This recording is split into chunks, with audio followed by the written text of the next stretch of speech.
Assalom kichik do'st. Siz endi Z harfining har xil shakli, so'zlardagi o'rni va boshqa harflar bilan qanday qo'shilganligini yaxshi bilib oling. Yolg'iz Z, ulanma Z,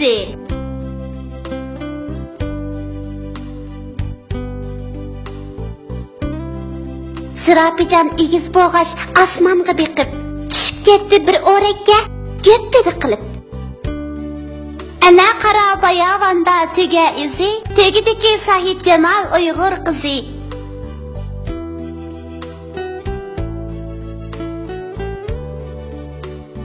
Z'ga A'ni qo'ysak za bo'ladi. Z, A, za, za. Z'ga A'ni qo'ysak za bo'ladi.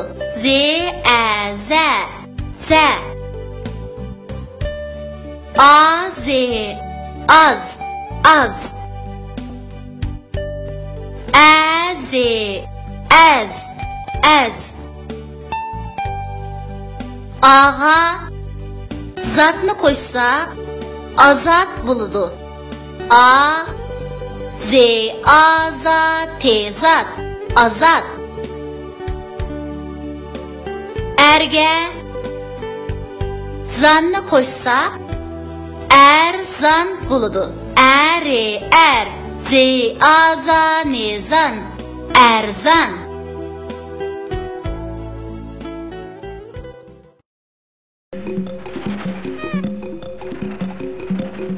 İki do'st. Burunqi zamonda yap-yeshil o'tchib, büyük baraqsan daldirax va xushbiroq gullar bilan to'lgan bir joy bor ekan. Atrofdan olqonchilik qumliq yoki toshliq topqili bo'lmaydi ekan. Hayvonlar bu joyni jannat makoni deb atashadi ekan.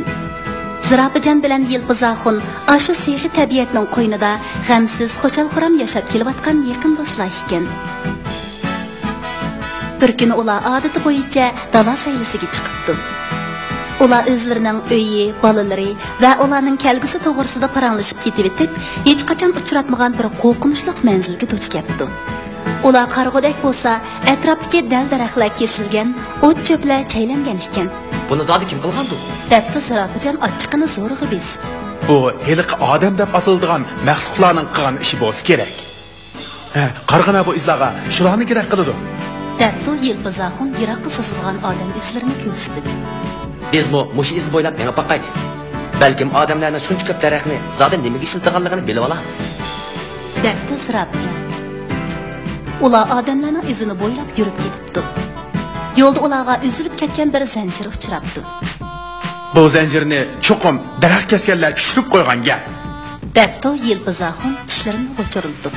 Ular meni berib cho'ng bir zavodning oldiga kelib qoldi. Heliqi iz udulmush zavodga kirib ketgan ekan.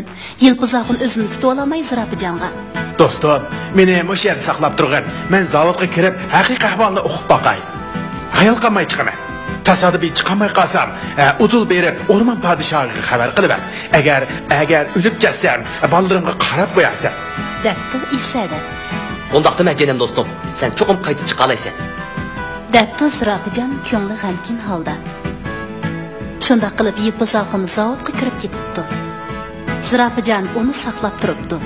Bir chaqda Yilpizaxun taxtaydan birini tishlagan holda zavoddan chiqib ketdi. Ikki do'st sog'-salomat ko'rishib ahvollashibdi.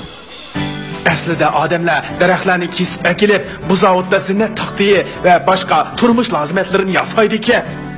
Ular haqiqiy ahvolni bilgandan keyin bu ishni o'rmon podshohiga xabar qilishga menibdi va barliq hayvonlarni to'plab o'rmonni jam tikib qo'g'dashni ko'ngliga pukibdi.